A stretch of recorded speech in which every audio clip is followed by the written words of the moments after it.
Hi, good morning. ತುಂಬ ಜನ decarbonisation ಅಂತ ಹೇಳಿ ಈ ನಡುವೆ ತುಂಬ ಟ್ರೆಂಡಿಂಗ್ ಆಗ್ತಾ ಇದೆ.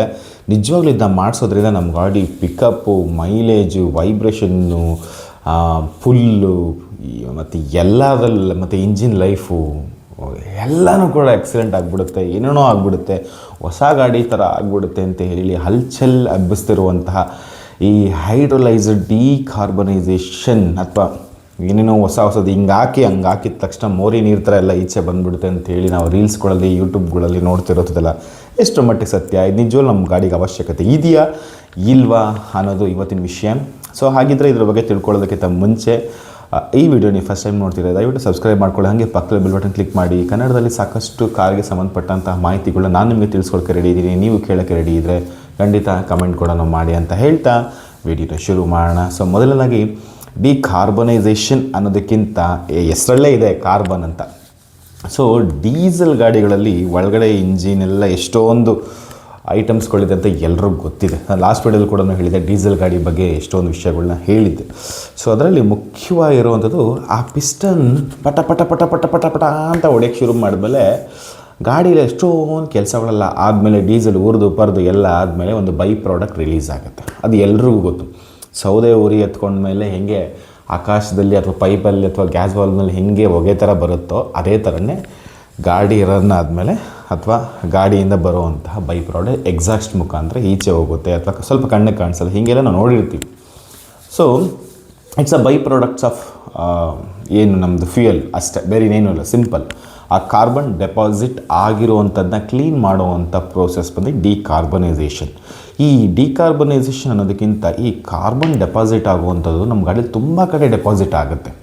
ಸೊ ನಾವೇನು ಅನ್ಕೊತೀವಿ, ಬರೀ ಎಕ್ಸಾಸ್ಟ್ನಲ್ಲಿ ನಾವು ಮುಟ್ಟು ನೋಡಿದಾಗ ಗೊತ್ತಾಗುತ್ತೆ ಈಚ್ ಕಡೆ ಎಕ್ಸಾಸ್ಟ್ ಕಪ್ಪಗಿರುತ್ತೆ ಡೀಸೆಲ್ ಗಾಡಿಗಳಲ್ಲಿ, ಅಥವಾ ಆಯಿಲ್ ಕೂಡ ಅಷ್ಟೇ ಇಂಜಿನಲ್ಲಿ ಹಾಕಿದ ತಕ್ಷಣ ಅಷ್ಟೇ ಸ್ವಲ್ಪ ಒಂದು 2-3 ಕಿಲೋಮೀಟ್ರ್ ಓಡಿಸಿದ ತಕ್ಷಣ ಅದು ಇಮಿಡಿಯೇಟ್ಲಿ ಕಲರ್ ಸ್ವಲ್ಪ ಚೇಂಜಸ್ ಆಗಿಬಿಡುತ್ತೆ. ಹಾಗೆ ಬಾಡಿ ಎಲ್ಲ ಕಡೆ ಇಂಜಿನ್ ಸರ್ಕ್ಯುಲೇಷನ್ ಆಗುತ್ತೆ. ಅದೇ ಥರನೇ ಕಾರ್ಬನ್ ಎಲ್ಲ ಉರಿದು ಬಾಡಿಯಿಂದ ಈಚೆ ಹೋಗಬೇಕಾದ್ರೆ ಮ್ಯಾನ್ಫೋಲ್ಡ್ ಆಗಿರಲಿ ಅಥವಾ EGR ಆಗಿರಲಿ, ಎಕ್ಸಾಸ್ಟ್ ಗ್ಯಾಸು ಅದಾಗಿರಲಿ, ಅಥವಾ ಬೆಂಡ್ ವಾಲ್ವ್ ಆಗಿರಲಿ, ಅಥವಾ ದೊಡ್ಡ ಹೇರ್ ಇಂಟೇಕ್ ಆದಮೇಲೆ ಕೆಳಗಡೆಯಿಂದ ಬರುತ್ತೆ, ಒಂಥರ ಪೈಪ್ ಥರ ಬರುತ್ತೆ, ಸೊ ಅದಾಗಿರಲಿ, ಅದೆಲ್ಲ ಕೆಳಗೆಲ್ಲ ಹೋದ್ಮೇಲೆ ಲಾಸ್ಟಿಗೆ ಕೆಳಗಡೆ ಹೋಗಿ ಎಕ್ಸಾಸ್ಟ್ ಮುಖಾಂತರ ಈಚೆ ಹೋಗುತ್ತೆ. ಇಷ್ಟು ಕಡೆ ಕಾರ್ಬನ್ ಡೆಪಾಸಿಟ್ ಆಗೋಕ್ಕೆ ಶುರುವಾಗುತ್ತೆ, ಅದೊಂದೇ ಕಡೆ ಅಲ್ಲ. ಮತ್ತು ಈ ಕಾರ್ಬನ್ ಏನು ಡೆಪಾಸಿಟ್ ಆಗುತ್ತೋ ಇದು ಸಾಧಾರಣವಾಗಿ ಹೀಟ್, ಗಾಡಿನಲ್ಲಿ ಹೀಟ್ ಜಾಸ್ತಿ ಆಗ್ತಾ ಬಿಸಿ ಜಾಸ್ತಿ ಆಗ್ತಾ ಆಟೋಮೆಟಿಕ್ಲಿ ಅದು ಎಲ್ಲಿ ಅಡಚಣೆಗಳು, ಅದು ಪೈಪ್ನಲ್ಲಿ ಎಲ್ಲಿ ಅಡಚಣೆ ಆಗುವಂಥ ಜಾಗಗಳು ಎಲ್ಲೆಲ್ಲಿದೆಯೋ ಅದೆಲ್ಲ ಆಟೋಮೆಟಿಕ್ಲಿ ಹೊಗೆ ಮುಖಾಂತರ ಎಕ್ಸಾಸ್ಟ್ ಮುಖಾಂತರ ಈಚೆ ಹೊರಟೋಗ್ಬಿಡುತ್ತೆ, ಮ್ಯಾಕ್ಸಿಮಮ್ ಈಚೆ ಹೊರಟೋಗ್ಬಿಡುತ್ತೆ. ಬಟ್ ಕೆಲವು ಕಡೆ ಅದು ಡೆಪಾಸಿಟ್ ಆಗಿಬಿಡುತ್ತೆ. ಅದರಲ್ಲಿ ಸ್ಪೆಷಲಿ EGR ಮತ್ತು ಏನು ಬೆಂಡ್ ವಾಲ್ವ್ ಇದೆಯೋ ಅದರಲ್ಲಿ ಡೆಪಾಸಿಟ್ ಆಗಿಬಿಡುತ್ತೆ. ಮತ್ತು ನಿಮಗೆ ಥ್ರೋಟಲ್ ಬಾಡಿ ಏನಿದೆಯೋ ಅದರಲ್ಲೂ ಕೂಡ ಡೆಪಾಸಿಟ್ ಆಗುತ್ತೆ. ಹಾಗೆ ಪಿಸ್ಟನ್ ಬಾಡಿನಲ್ಲೂ ಡೆಪಾಸಿಟ್ ಆಗುತ್ತೆ, ವಾಲ್ವ್ ಬೆಂಡ್ರಲ್ಲಿ ಕೂಡ ಡೆಪಾಸಿಟ್ ಆಗುತ್ತೆ. ಹಾಗೆ ಅದಲ್ಲದೆ ಕೆಳಗೆ ಬಂದಾಗ ಕೂಡ ಡೆಪಾಸಿಟ್ ಆಗುತ್ತೆ. ಪೈಪ್ ಲೈನ್, ಎಕ್ಸಾಸ್ಟ್ ಪೈಪ್ ಲೈನಲ್ಲಿ ಕೂಡ ಒಂದಷ್ಟು ಡೆಪಾಸಿಟ್ ಆಗೋಕ್ಕೆ ಶುರುವಾಗುತ್ತೆ. ಈಗ ನೀವು ಡಿಕಾರ್ಬನೈಸೇಷನ್ ಮಾಡೋಕ್ಕೆ ಶುರು ಮಾಡಿದ್ರೆ ಅದರಲ್ಲಿ ಪಿಸ್ಟನ್ ಮೇಲಿರುವಂಥದ್ದು ಮತ್ತು ಕೆಲವು ಆ ಪೈಪ್ನಲ್ಲಿ ಇರೋವಂಥದ್ದು ಮಾತ್ರ ಫ್ಲೆಶ್ ಔಟ್ ಆಗುತ್ತೆ ವಿನಃ ನಿಮಗೆ ಆ ಮ್ಯಾನ್ಫೋಲ್ಡ್ನಲ್ಲಿ EGRನಲ್ಲಿ ಡೆಪಾಸಿಟ್ ಆಗಿರುವಂಥದ್ದು ಮೇಜರಲ್ಲಿ, ಯಾಕಂದರೆ ತುಂಬ ಕಂಜೆಸ್ಟೆಡ್ ಆಗಿರುತ್ತವಲ್ಲ ಪೈಪ್, ಈಸಿ ಇರಲ್ಲ, ತುಂಬ ಹಿಂಗೆಲ್ಲ ಮಡ್ಚ್ಕೊಂಡು ಹಿಂಗೆಲ್ಲ ಬೆಂಡಿಂಗ್ ಎಲ್ಲ ಇರ್ತದೆ.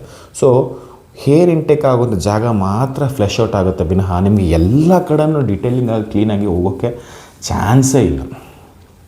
ಈ ಡಿಕಾರ್ಬನೈಸೇಷನ್ ಅನ್ನೋದು ಕೆಟ್ಟದ್ದು ಅಂತ ನಾನು ಹೇಳೋಕ್ಕೆ ಹೋಗಲ್ಲ, ಬಟ್ ಅದರಿಂದ ನಿಮ್ಮ ಗಾಡಿಗೆ ಆ್ಯಕ್ಚುಲಿ ಯೂಸ್ ಇಲ್ಲ. ಅದು ನಿಮಗೆ ಪಿಸ್ಟನ್ ಕ್ಲಿಯರೆನ್ಸ್ ಆಗುತ್ತೆ ಅಷ್ಟೇ. ಪಿಸ್ಟನ್ ಮೇಲೆ ಏನು ಅಲ್ಲೇನು ಸ್ಪೇಸ್ ಕಂಪ್ರೆಷನ್ಗಳು ಏನಿದೆಯೋ ಆ ಚೇಂಬರ್ನಲ್ಲಿ ಏನಿದೆಯೋ ಅದು ಮಾತ್ರ ಕ್ಲಿಯರ್ ಆಗೋದ್ರಿಂದ ನಿಮಗೆ ಇನಿಷಿಯಲಿ ಡಿಕಾರ್ಬನೈಸೇಷನ್ ಹೈಡ್ರೋಲೈಸ್ಡ್ ಡಿಕಾರ್ಬನೈಸೇಷನ್ ಮಾಡೋದ್ರಿಂದ ಇನಿಷಿಯಲಿ ನಿಮಗೇನು ಸ್ವಲ್ಪ ಸ್ಮೂತು, ಸ್ವಲ್ಪ ಏನೋ ಪಿಕಪ್ ಸ್ವಲ್ಪ ಜಾಸ್ತಿ ಸಿಕ್ಕಿರೋ ಥರ ಫೀಲ್ ಆಗುತ್ತೆ. ಮತ್ತೆ ಹೇಗೇನಲ್ಲಿ ಡೆಪಾಸಿಟ್ ಆಗುತ್ತೆ. ಈಗ ಡೀಸೆಲ್ ಗಾಡಿಗೆ ಇಂಜಿನ್ ಆಯಿಲ್ ಹಾಕೋರಿಗೆ ಗೊತ್ತಿರ್ತದೆ, ಅದು ಪೆಟ್ರೋಲ್ ಗಾಡಿಗೆ ಹಾಕ್ದಾಗ ಸ್ವಲ್ಪ ನಿಮಗೆ ಟ್ರಾನ್ಸ್ಪರೆಂಟಾಗಿ ಕಾಣಿಸ್ತಾ ಇರ್ತದೆ, ನಿಮ್ಗೆ ಅದು ಆಯಿಲ್ ಫೀಲ್ ಗೊತ್ತಾಗುತ್ತೆ. ಬಟ್ ಡೀಸೆಲ್ ಗಾಡಿ ಹೋಗಿದ ತಕ್ಷಣ ಇಮಿಡಿಯೇಟ್ಲಿ ಸ್ವಲ್ಪ ಹೊತ್ತು ಹೋದ ತಕ್ಷಣ ಅದು ಬ್ಲ್ಯಾಕಿಶ್ಗೆ ಸ್ವಲ್ಪ ಟರ್ನ್ ಆಗಿಬಿಡುತ್ತೆ. ಹಾಗೇ ನೀವು ಏನೇ ಕ್ಲಿಯರೆನ್ಸ್ ಮಾಡಿದ್ರು ಕೂಡ ಅದು ಕಾರ್ಬನ್ ಡೆಪಾಸಿಟ್ ಆಗೇ ಆಗುತ್ತೆ. ಅದು ಹೆಂಗೆ, ಅದು ಇಟ್ಸ್ ಅ ಬೈ ಪ್ರಾಡಕ್ಟ್, ಅದನ್ನು ನೀವು ಸಪ್ರೇಟ್ ಮಾಡೋಕ್ಕಾಗಲ್ಲ, ಅದು ಹಾಕೇ ಆಗುತ್ತೆ. ಮತ್ತು ನಿಮಗೆ ಪಿಸ್ಟನ್ ಮೇಲೆ ಅದು ಇಮಿಡಿಯೇಟ್ ಡೆಪಾಸಿಟ್ ಆಗುತ್ತೆ. ಆ್ಯಕ್ಚುಲಿ ಅದು ಒಂದು ರೀತಿ ಒಳ್ಳೆಯದೇನೋ ಹೌದು. ಈಗ ನೀವು ತುಂಬ ಎಕ್ಸ್ಪರ್ಟ್ ಮೆಕ್ಯಾನಿಕ್ಸ್ನ ಕೇಳಿದ್ರೆ ನಿಮಗೆ ಪಿಸ್ಟನ್ ಏನು ಚೇಂಬರ್ ಏನು ಸೆಟ್ಟಿಂಗ್ ಇದೆಯೋ ಸೊ ಅಲ್ಲಿ ಕಾರ್ಬನ್ ಡೆಪಾಸಿಟ್ ಆಗೋದ್ರಿಂದ ಗಾಡಿಗೇನು ಪ್ರಾಬ್ಲಮ್ ಇಲ್ಲ ಆ್ಯಕ್ಚುಲಿ, ರೈಟ್. ನಿಮ್ಗೆ ಎಲ್ಲಿ ಪ್ರಾಬ್ಲಮ್ ಆಗುತ್ತೆ, ಥ್ರಾಟಲ್ ಬಾಡಿ ಆಗಿರಲಿ, ಈಜಿಯರ್ಗಳಲ್ಲಾಗಿರಲಿ, ಅಲ್ಲಿ ಡೆಪಾಸಿಟ್ ಮ್ಯಾನ್ಫೋಲ್ಡ್ಗಳಲ್ಲಿ ಏನು ಡೆಪಾಸಿಟ್ ಆಗುತ್ತೋ ಅಲ್ಲಿರೋ ಕಾರ್ಬನ್ನಿಂದ ಗಾಡಿಗೆ ಸ್ವಲ್ಪ ಅಡಚಣೆ ಆಗುತ್ತೆ ವಿನಃ, ಅಡಚಣೆ ಅಂದರೆ ಹೇಳಿದ್ರೆ ಸ್ವಲ್ಪ ಪಿಕಪ್ಪಲ್ಲಿ ಸ್ವಲ್ಪ ಎಕ್ಸಲರೇಷನ್ ಲೆವೆಲ್ ಜಾಸ್ತಿ ಕೊಡಬೇಕಾಗುತ್ತೆ ವಿನಃ ಬೇರೆ ಏನು ಮಾತ್ರ ಗಾಡಿಗೇನು ಸೈಡ್ ಎಫೆಕ್ಟ್ಸ್ ಆಗೋಲ್ಲ. ಸ್ವಲ್ಪ ಇಂಜಿನ್ ಮೇಲೆ ಸ್ಟ್ರೆಸ್ ಆಗುತ್ತೆ ಅಂದ್ಬಿಟ್ರೆ ಬೇರೆ ಏನು ಪ್ರಾಬ್ಲಮ್ ಇಲ್ಲ. ಈ ಹೈಡ್ರೋಲಿಸ್ ಡಿಕಾರ್ಬನೇಷನ್ ಬಂದಲ್ಲಿ ಇತ್ತೀಚೆಗೆ ಏನೇನೋ ಹೊಸ German technology, Japan technology, Sri Lanka technology, Bangladesh technology ಅಂತ ಹೇಳಿ ಬಂದಿರೋದಲ್ಲ ಇವಾಗ. ಸೊ ಮೊದಲಿಂದನೇ ಅದು ಯಾವುದೂ ಇಲ್ಲ, ಎಲ್ಲ ಕೂಡ ಆ್ಯಕ್ಚುಲಿ ಮ್ಯಾನ್ಯುಯಲಾಗೆ ಮಾಡ್ತಾಯಿದ್ದೀವಿ. ಸೊ ಸಿಂಪಲಾಗಿ ಹೇಳಬೇಕು ಅಂತ ಹೇಳಿದ್ರೆ ಹೈಡ್ರೋಲೈಸ್ ಡಿಕಾರ್ಬನೈಸೇಷನ್ ಮಾಡೋದ್ರಿಂದ ನಿಮ್ಮ ಗಾಡಿಗೇನು ಫ್ರೆಶ್ ಆಗಿ ಬಂದ್ಬಿಡೋದಿಲ್ಲ. ಇದಂತ ನಿಮ್ಮ ತಲೆಯಲ್ಲಿ ಇಟ್ಕೊಳ್ಳಿ. ಬಟ್ ಕಾರ್ಬನ್ ಡೆಪಾಸಿಟ್ನ ನೀವು ಕ್ಲಿಯರೆನ್ಸ್ ಮಾಡಬೇಕಂದ್ರೆ ಅದಕ್ಕಿರೋವಂತಹ ಸುಲಭ ಅಲ್ಲ ಆ್ಯಕ್ಚುಲಿ ರಿಯಲ್ ವಿಧಾನ ಅಂತ ಹೇಳಿದ್ರೆ ಮ್ಯಾನ್ಯುಯಲ್ ಕ್ಲೀನಿಂಗ್. ಅಂದರೆ ಎಲ್ಲ ಪಾರ್ಟ್ಸ್ಗಳು, ಈಗ ಥ್ರೋಟಲ್ ಬಾಡಿ ಅಂತ ಹೇಳಿದೆ, ಚೇಂಬರ್ಸ್ಗಳು ಅಂತ ಹೇಳಿದೆ, EGR ಅಂತ ಹೇಳಿದೆ. ಸೊ ಇದನ್ನೆಲ್ಲನೂ ಕೂಡ ಮ್ಯಾನ್ಯುಯಲಾಗಿ ಬಿಚ್ಚಿ it's take A long time. ಅದು ತುಂಬ ಟೈಮ್ ಹಿಡಿಯುತ್ತೆ. ಅದು ನೀವು ಕರೆಕ್ಟಾಗಿ ಮಾಡ್ತೀವಿ ಅಂದ್ರೂ ಒಂದು ಅಷ್ಟು ಜನ ಸ್ಟಾಫ್ ಇದ್ರೂ ಕೂಡ ಒಂದು 3-4 ಅವರ್ ಬೇಕೇ ಬೇಕಾಗುತ್ತೆ. ನೀವು ಕರೆಕ್ಟಾಗಿ ಒಬ್ಬರೇ ಕೂತ್ಕೊಂಡು ಮಾಡ್ತೀನಿ ಅಂದರೆ 1 or 2 days ಬೇಕದು. ಅಷ್ಟು ಟೈಮ್ ತೊಗೊಳ್ಳೋದು, ಅಷ್ಟು ನೀಟಾಗಿ ಎಲ್ಲ ಕರ್ರಗಾಗ್ಬಿಟ್ಟಿರ್ತದೆ, ಗಟ್ಟಿ ಕಟ್ಬಿಟ್ಟಿರ್ತದವಲ್ಲ, ಅವೆಲ್ಲ ನೀವು ಕ್ಲಿಯರೆನ್ಸ್ ಮಾಡೋಕ್ಕೆ ತುಂಬ ಟೈಮ್ ತೊಗೊಳ್ಳೋದಲ್ಲ. ಮ್ಯಾನ್ಯುಯಲಾಗೆ ನೀವು ಕ್ಲಿಯರ್ ಮಾಡಬೇಕಾ ವಿನಃ ನಿಮಗೆ ಏನೂ ಇಲ್ಲ. ನೀವು ಏನೇ ಅಡಿಟೇಟಿವ್ಸ್ ಹಾಕಿದ್ರು ಅಷ್ಟೇ, ಏನೇ ಹೈಡ್ರೋಲಿಸಿಸ್ ಹಾಕಿದ್ರು ಅಷ್ಟೇ, ಹೈಡ್ರೋಜನ್ ಏನೇ ಹಾಕಿದ್ರೂ ಅಷ್ಟೇ, ಅದು ಹೋಗೋದಿಲ್ಲ. ಅದು ತುಂಬ ಡರ್ಟ್ ಫೀಲ್ ಆಗುತ್ತೆ, ಅದು ಒಳಗೆಲ್ಲ ಗಟ್ಕೊಂಡ್ಬಿಟ್ಟಿರುತ್ತೆ. ಸೊ ನೀವು ಮ್ಯಾನ್ಯುಯಲಾಗಿ ಮಾಡೋದ್ರಿಂದ ಮಾತ್ರ ನಿಮಗೆ ಗಾಡಿಯ ರಿಫ್ರೆಶ್ಮೆಂಟು, ನಿಮಗೆ ಆ ಗಾಡಿ ಏನು ರೀಫಬ್ ಅಂತ ಏನು ಹೇಳ್ತೀವಲ್ವ ಅದು ಆಗೋಕ್ಕೆ ಚಾನ್ಸಸ್ ಇರೋದು. ಅದು ನಿಮಗೆ ಎಲ್ಲ ಮೆಕ್ಯಾನಿಕಲ್ ಶಾಪ್ಗಳು ಕೂಡ ಮಾಡಿಸ್ತಾರೆ. ಸೊ ಇದು ಮಾಡಿಸ್ಲೇಬೇಕಾ? ಹಾಗೇನಿಲ್ಲ. ಸೊ ಗಾಡಿಗೆ ರಿಕ್ವೈರ್ಮೆಂಟ್ ಇದ್ದರೆ ಮಾಡಿಸ್ಬೇಕಷ್ಟೇ. ಇದೇನು ಪಾಲಿಶ್ ಥರ ಯಾವಾಗೂ ಮಾಡ್ಕೊಂಡೇ ಇರಬೇಕಂತ ಹಾಗೇನಿಲ್ಲ. ತುಂಬ ಜನ ಅನ್ಕೊಂಬಿಟ್ಟಿದ್ದಾರೆ 50,000 ಕಿಲೋಮೀಟರ್ ಓಡಿಸಿದ್ರೆ ಮಾಡಿಸ್ಬೇಕು, 60 ಮಾಡಿಸ್ಬೇಕು. ಹಾಗೇನಿಲ್ಲ. ಗಾಡಿಗೆ ರಿಕ್ವೈರ್ಮೆಂಟ್ ಇದ್ದರೆ ಮಾತ್ರ ಮಾಡಿಸ್ಬೇಕಷ್ಟೇ. ಗಾಡಿ ಸಿಗ್ನಲ್ ಕೊಡುತ್ತೆ ನಿಮಗೆ, ತೀರಾ ಡ್ರಾಪ್ ಆಗಿಬಿಡುತ್ತೆ ಮೈಲೇಜು, ತೀರಾ ಹೊಗೆ ಬರ್ತಾ ಇರ್ತದೆ, ಸ್ಮೆಲ್ ಬರ್ತಾ ಇರ್ತದೆ, ಬರ್ನಿಂಗ್ ಸ್ಮೆಲ್ ಜಾಸ್ತಿ ಬರ್ತಾ ಇರ್ತದೆ ಹಿಂದ್ಗಡೆಯಿಂದ. ನಿಮಗೆ ಆನ್ ಮಾಡಿ ಬೆಳಗ್ಗೆ ಆನ್ ಮಾಡಿದಾಗ ಬರೋದು ಇಟ್ಸ್ ನಾರ್ಮಲ್ ಡೀಸೆಲ್ ಗಾಡಿಗಳು. ಬಟ್ ಎಲ್ಲ ಟೈಮಲ್ಲೂ ಬರ್ತಾಯಿದೆ, ಬ್ಲ್ಯಾಕ್ ಸ್ಮೋಕ್ ಜಾಸ್ತಿ ಬರ್ತಿದೆ, ಅಥವಾ ಗಾಡಿ ಏನೋ ನಿಮ್ಗೆ ಫೀಲ್ ಆಗುತ್ತೆ, ಟ್ರಬಲಿಂಗ್ ಫೀಲ್ ಆಗುತ್ತೆ, ಗಾಡಿ ಓಡಿಸಿದ್ರೆ ಚೆನ್ನಾಗಿ ಗೊತ್ತಿರ್ತದೆ. ಸೊ ಹಾಗಿದ್ದಾಗ ನೀವು ಮೆಕ್ಯಾನಿಕಲ್ ಎಕ್ಸ್ಪರ್ಟ್ನ ತೊಗೊಂಡು ಅವ್ರ ಒಪಿನಿಯನ್ ತೊಗೊಂಡು ಮಾತ್ರ ನೀವು EGR ಅಥವಾ ಏನು ಥ್ರಾಟಲ್ ಬಾಡಿ ಇದೆಯೋ ಅಥವಾ ಏನು ಡಿಕಾರ್ಬನೈಸೇಷನ್, ಮ್ಯಾನ್ಯುಯಲ್ ಡಿಕಾರ್ಬನೈಸೇಷನ್ನ ಮಾಡಿಸೋದಕ್ಕೆ ನೀವು ಹೋಗ್ಬೋದು ಅಷ್ಟೇ ವಿನಃ ಎಲ್ಲರೂ ಮಾಡಿಸ್ಬೇಕಂತ ಏನು ಇಲ್ಲ. ಸೊ DPFದು ಅದು ನೆಕ್ಸ್ಟ್ ಹೇಳ್ತೀನಿ, BS6 ನೆಕ್ಸ್ಟ್ ವೀಡಿಯೋದಲ್ಲಿ ಹೇಳ್ತೀನಿ. ಬಟ್ ಇದು ನೀವು ಅರ್ಥ ಮಾಡ್ಕೊಳ್ಳಿ, ತುಂಬ ಮೋಸ ಹೋಗಕ್ಕೆ ಹೋಗ್ಬೇಡಿ. ಸುಮ್ಮನೆ ಇದು ಪ್ರತಿ ತಿಂಗಳು ಮಾಡಿಸ್ಬೇಕು, ಇದೊಂಥರ ಗಾಡಿ ಸರ್ವಿಸ್ ಅಲ್ಲ ಇದು, ಸರಿನಾ? ಪ್ರತಿ ತಿಂಗಳು ಮಾಡಿಸ್ಬೇಕು, ಇಲ್ಲ ಪ್ರತಿ ವರ್ಷ ಮಾಡಿಸ್ಬೇಕು, ಇಲ್ಲ ಸರ್ವಿಸಿಗೆ ಬಿಟ್ಟ ಮಾಡಿಸ್ಬೇಕು. ಡೀಸೆಲ್ ಗಾಡಿಗೆಲ್ಲ ಮ್ಯಾಂಡೇಟ್ ಹಾಗೇನಿಲ್ಲ. ಸೊ ನೀವೇನೇ ಮಾಡಿಸ್ಕೊಂಬಂದ್ರೂ ಕೂಡ ಒಂದು ಸ್ವಲ್ಪ ರಿಸರ್ಚ್ ಅದು ಹಂಗೆ ರೆಡಿ ಆಗುತ್ತೆ. ಬಟ್ ನೀವು ಮ್ಯಾನ್ಯುಯಲಾಗಿ ರೆಡಿ ಮಾಡ್ಕೊಂಬಂದ್ರೆ ನಿಮಗೆ ಒಂದು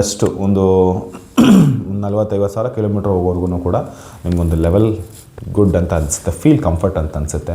ಅದೇ ನೀವು ಹೈಡ್ರೋಜನ್ ಅಥವಾ ಹೈಡ್ರೋಲೈಸ್ ಏನು ಬಂದಿದೆಯೋ ಈಗಿನ ಹೊಸ ಟೆಕ್ನಾಲಜಿ ಡಿಕಾರ್ಬನೈಸೇಷನ್ ಹಂಗೆ ಮಾಡಿಸೋದ್ರಿಂದ ಒಂದು ಸ್ವಲ್ಪ ದಿವಸ ಮಾತ್ರ ಅಷ್ಟೇ. ಅದು ನಿಮಗೆ 1,000, 1,400 ರೂಪಾಯಿಗೆಲ್ಲ, ಕೆಲವು ಕಡೆ 500 ರೂಪಾಯಿಗೆ 600 ರೂಪಾಯಿಗೆಲ್ಲ ಮಾಡ್ತಾರೆ. ಇನ್ನು ಕೆಲವರು ಎಲ್ಲೋ ಬೋರ್ಡ್ಗಳಿಗೆಲ್ಲ ಇನ್ನೂ 50% ಆಫ್ ಅಂತೇಳಿ ರೀಲ್ ಬಿಡ್ತಾ ಇರ್ತಾರೆ. ಬಟ್ ಅದು ಅವ್ರ ಬಿಸ್ನೆಸ್, ಏನು ಮಾಡೋಕ್ಕಲ್ಲ. ಜರ್ಮನ್ ಟೆಕ್ನಾಲಜಿ, ಜಪಾನ್ ಟೆಕ್ನಾಲಜಿ ಮಾಡ್ತಿರ್ತಾರೆ. ಬಟ್ ಇದರಲ್ಲಿ ನಿಮ್ಮ ಗಾಡಿ ನಿಜವೂ ರಿಫ್ರೆಶ್ಮೆಂಟ್ ಸಿಗೋಲ್ಲ. ಹಾಗೂ ನೀವು ಮಾಡಿಸ್ಬೇಕಂದ್ರೆ ಅದೇ ದುಡ್ಡಿಗೆ ಸ್ವಲ್ಪ ಎಕ್ಸ್ಟ್ರಾ ಆ್ಯಡ್ ಮಾಡ್ತಾ ನೀವು ಒಳ್ಳೆ ಲೋಕಲ್ ಮೆಕ್ಯಾನಿಕ್ ಕಡೆ ಮಾಡಿಸಿದ್ರೆ ನಿಮಗೆ EGR ಆಗಿರಲಿ ಅಥವಾ ಥ್ರೋಟಲ್ ಬಾಡಿ ಕ್ಲೀನಿಂಗ್ ಆಗಿರಲಿ ಇವೆಲ್ಲನೂ ಕೂಡ ಅವ್ರು ಮ್ಯಾನ್ಯುಯಲಾಗಿ ಮಾಡಿದ್ರೆ ಮಾತ್ರ ಸೂಪರ್ ರಿಸಲ್ಟ್ಸ್ನ ನೀವು ನೋಡಬಹುದು ಅಂತ ಹೇಳಲಿಕ್ಕೆ ಇಷ್ಟಪಡ್ತೀನಿ. ಬಟ್ ಅದು ಕ್ಲೀನ್ ಮಾಡೋದ್ರಿಂದ ನಿಮ್ಮ ಗಾಡಿಗೆ ಒಂದು ಸ್ವಲ್ಪ ಪಿಕಪ್ಪಲ್ಲಿ ನಿಮಗೆ ಒಂದು ಸ್ವಲ್ಪ ಡಿಫ್ರೆನ್ಸ್ ಕಾಣಿಸುತ್ತೆ, ಮೈಲೇಜಲ್ಲಿ ಕೂಡ ಒಂದು ಸ್ವಲ್ಪ ಡಿಫ್ರೆನ್ಸ್ ಕಾಣಿಸುತ್ತೆ. ಒಂಥರ ರಿಫೈನ್ಮೆಂಟ್, ಟ್ಯೂನಿಂಗ್, ಅದು ಏನೋ ಒಂಥರ ಹೊಸ ಗಾಡಿ, ಒಂದು 5 ವರ್ಷ ಹಿಂದೆ ಇದೇ ಗಾಡಿನ 5 ವರ್ಷ ಹಿಂದೆ ನೀವು ಓಡಿಸಿದಾಗ ಏನು ಫೀಲ್ ಇರುತ್ತೋ ಹಾಗೆ ಬರಲಿಕ್ಕೆ ಸ್ವಲ್ಪ ಮಟ್ಟಿಗೆ ಒಂದು 50% ನಿಮ್ಗೆ ಹೆಲ್ಪ್ ಮಾಡುತ್ತೆ ಈ ಮ್ಯಾನ್ಯುಯಲ್ ಡಿಕಾರ್ಬನೈಸೇಷನ್ದು ಪ್ರೋಸೆಸ್. ಇದಿಷ್ಟೇ. ಸೊ ಈಗ ಅರ್ಥ ಆಯಿತು ಅಂತ ಅಂದ್ಕೊಳ್ತೀನಿ. ಈಗ ನಮ್ಮ ನೋಡ್ತಾ ಇರ್ತೀವಿ ಅಡ್ವರ್ಟೈಸ್ಮೆಂಟಲ್ಲೆಲ್ಲ, ಬೈಕ್ ತೊಗೊಂಬನ್ನಿ, ಕಾರ್ ತೊಗೊಂಬನ್ನಿ, ಲಾರಿ ತೊಗೊಂಬನ್ನಿ, ಬುಲ್ಡೋಸರ್ ತೊಗೊಂಬನ್ನಿ, ಯಾವ್ಯಾವ ಗಾಡಿ ಫ್ಯೂಯಲ್ ಹಾಕೋಕ್ಕಾಗುತ್ತೋ ಎಲ್ಲ ಗಾಡಿ ತೊಗೊಂಬಂದ್ಬಿಡಿ, ನಾವು ಮಾಡಿಬಿಡ್ತೀವಿ ಅಂತ ರೀಲ್ ಬಿಡ್ತಾರೆ. ಅದು ಮಾಡ್ತಾರೆ, ಅದರಲ್ಲೇನಿಲ್ಲ. ಅದೇನೊಂದು ಪೈಪ್ ಬರ್ತದೆ, ಆ್ಯಕ್ಚುಲಿ ತುಂಬ ಸಿಸ್ಟಮ್ ಇದೆ ಅದು. ಹೇರ್ ಇಂಟೇಕಿಂದ ಹಿಡ್ದು ಮತ್ತು ಫ್ಯೂಯಲ್ ಬರ್ನಿಂಗ್ ಆಗಿ ಈಚೆ ಹೋಗೋವರೆಗೂ ಎಷ್ಟೊಂದು ಪ್ರೊಸೆಸ್ ಇದೆ ನಮ್ಮ ಗಾಡಿನಲ್ಲಿ. ನಮ್ಮ ಗಾಡಿ ನಮ್ಗೆ ಗೊತ್ತಿರೋದೇನು ಇಂಜಿನ್ ಆಯಿಲು, ಫ್ಯೂಯಲ್ಲು, AC ಇಷ್ಟು ಗೊತ್ತಿರ್ತದೆ. ಆದರೆ ಹೇರ್ ಎಷ್ಟೊಂದು ಕೆಲಸ ಮಾಡಿದ್ರೆ ತುಂಬ ಜನಕ್ಕೆ ಗೊತ್ತೇ ಇಲ್ಲ. ಆದರೆ ಅವ್ರೇನು ಮಾಡೋದು, ಒಂದು ಚಿಕ್ಕ ಪೈಪ್ನ ತಗೊಂಡು ಬಂದ್ಬಿಟ್ಟು ಅದು ತೆಗೆದ್ಬಿಟ್ಟು, ದೊಡ್ಡ ಪೈಪ್ನ ತೆಗೆದ್ಬಿಟ್ಟು ಚುಚ್ಚಿಬಿಟ್ಟು ಒಂದಷ್ಟು ಬಿಟ್ಬಿಡ್ತಾರೆ. ಇನ್ನು ಇದರಲ್ಲಿ ಡೀಸೆಲ್ ಟ್ಯಾಂಕಲ್ಲಿ ಕೂಡ ಅಡಿಟೇಟಿವ್ಸ್ ಎಲ್ಲ ಹಾಕ್ತಾರೆ, ಏನೋ ಮಾಡ್ತಾರೆ, ಒಬ್ಬೊಬ್ಬರು ಒಂದು ಮೆಥಡಲ್ಲಿ ಮಾಡ್ತಾರೆ. ಅದು ಅಷ್ಟೆಲ್ಲ ರಿಕ್ವೈರ್ಮೆಂಟ್ಸ್ ನಿಜವಾಗ್ಲೂ ಖಂಡಿತ ನಮ್ಮ ಗಾಡಿಗೆ ಇಲ್ಲ. ನಮ್ಮ ಗಾಡಿ ಎಕ್ಸಲೆಂಟ್ ಆಗಿರುತ್ತೆ, ಎಸ್ಪೆಷಲಿ ಡೀಸೆಲ್. ನೀವು ಓಡಿಸ್ಬೇಕಾದ್ರೇ ಸ್ವಲ್ಪ ಲಾಂಗ್ ಅಟ್ಲೀಸ್ಟ್ ತಿಂಗಳಲ್ಲಿ ಒಂದು ಸಲ ಆದರೂ ಸ್ವಲ್ಪ ಲಾಂಗ್ ಓಡಿಸಿ, ಇಂಜಿನ್ ಚೆನ್ನಾಗೆ ಇಡೀ ಗಾಡಿನಲ್ಲಿ ಕೆಳಗಡೆ ಅಡ್ಜಸ್ಟ್ ಮೇಲೆಲ್ಲ ಸ್ವಲ್ಪ ಇಂಜಿನ್ ಹೀಟ್ ಆಗೋ ರೇಂಜಿಗೆ ಒಂದು 50-60 ಕಿಲೋಮೀಟ್ರ್ ಚೆನ್ನಾಗಿ ಓಡಿಸಿ. ಅದೊಂದು ಅದು ಈಸಿ, ಅದು ಅದೇ ಆ ಗಾಡಿನ ಆಟೋಮೆಟಿಕ್ ಕ್ಲೀನ್ ಮಾಡ್ಕೊಂಬಿಟ್ಟು ಚೆನ್ನಾಗಿ ಫೋರ್ಸ್ ಕ್ರಿಯೇಟ್ ಮಾಡಿ ಗಾಡಿನ ಓಡಿಸ್ತಾ ಇದ್ದರೆ ಆಟೋಮೆಟಿಕ್ಲಿ ಅದೇ ಕ್ಲಿಯರ್ ಆಗಿಬಿಡ್ತದೆ. ಇನ್ನೊಂದು ಮೆಥಡ್ ಇದೆ ಆ್ಯಕ್ಚುಲಿ, ಥರ್ಡ್ ಗೇರಲ್ಲಿ ಸ್ವಲ್ಪ ನಿಮಗೆ ಈ ಫಿಫ್ತ್ ಗೇರಲ್ಲಿ ನೀವು ಓಡಿಸೋದಕ್ಕೆ ಏನು ಸ್ಪೀಡ್ನ ಕನ್ಸಿಡರೇಷನ್ ಮಾಡ್ತೀರೋ ಅದನ್ನೇ ನೀವು ಥರ್ಡ್ ಗೇರಲ್ಲೇ ಮಾಡಿಬಿಟ್ರೆ, ಅಂದರೆ ನೀವು ಥರ್ಡ್ ಗೇರ್ನಲ್ಲೇ ಆಲ್ಮೋಸ್ಟ್ ನೀವೊಂದು 80-100ವರೆಗೂ ಓಡಿಸ್ಬಿಟ್ರೆ ಅದರಲ್ಲೇ ಒಂದಷ್ಟು ಹೊರಟೋಗಿರ್ತದೆ. ಅದರಲ್ಲೇ ಗಾಡಿ ತುಂಬ ಹೀಟ್ ಆಗುತ್ತೆ. ಆ ಹೀಟ್ ಆಗಿದ್ದ ಗಾಡಿಗೆ ಬರ್ನಿಂಗ್ ಆಗಿ ಅದೇ ಎಲ್ಲ ಈಚೆ ಬಂದುಬಿಡುತ್ತೆ. ಸೊ ಅಷ್ಟೇ, ಬೇರೆ ಇನ್ನೇನಿಲ್ಲ, ಸಿಂಪಲ್ ಮೆಥಡ್ ಅಷ್ಟೇ ಇದು. ಆವಾಗವಾಗ ಈ ಥರ ಓಡಿಸ್ತಾ ಇದ್ದರೆ ಬಂದುಬಿಡ್ತದೆ. ಆಮೇಲೆ ತುಂಬ ಲಾಂಗ್ ಓಡಿಸ್ತಿದ್ದವ್ರಿಗೆ ಅದು ಇಶ್ಯೂಸೇ ಇಲ್ಲ actually. First of all city ಲಿಮಿಟ್ಸಲ್ಲಿ ಜಾಸ್ತಿ ಓಡಿಸೋವಂಥವ್ರು, ಅಪರೂಪ ಗಾಡಿ ಓಡಿಸೋವಂಥವ್ರಿಗೆ ಅದು ಗಾಡಿ ಹೀಟನ್ನು ಅಷ್ಟನ್ನು ಆಗೋದಿಲ್ಲ, ಭಾಳ ಫಾಸ್ಟಾಗೆ ಡೆಪಾಸಿಟ್ ಆಗೋ ಚಾನ್ಸ್ ಇರುತ್ತೆ. ಬಟ್ ಜಾಸ್ತಿ ರನ್ ಮಾಡ್ತಾರಲ್ಲ ಡೀಸೆಲ್ ವೆಹಿಕಲ್ಗಳನ್ನ, ಅದಕ್ಕೇನು ಅಷ್ಟೇನು ಇಶ್ಯೂಸ್ಗಳಾಗಲ್ಲ. ಹಾಗೇನಾದರೂ ಆಯಿತು ಅಂತ ಹೇಳಿದ್ರೆ ನಿಮಗೆ ಮೆಕ್ಯಾನಿಕಲ್ ಎಕ್ಸ್ಪರ್ಟೀಸ್ ಯಾರು ಇರ್ತಾರೋ ಸರ್ವಿಸ್ ಸೆಂಟ್ರಲ್ಲಿ ಅವ್ರು ನಿಮ್ಗೆ ರೆಕಮೆಂಡ್ ಮಾಡಿದ್ರೆ ಖಂಡಿತ ಮಾಡಿಸ್ಕೊಳ್ಳಿ, ಒಳ್ಳೆಯದೇ ಇದೆ. ಮ್ಯಾನ್ಯುಯಲ್ ಮಾತ್ರ ನನಗೆ ಅನ್ಸುತ್ತೆ ಸಾಕು ಅನ್ಸುತ್ತೆ. Thank you so much, by.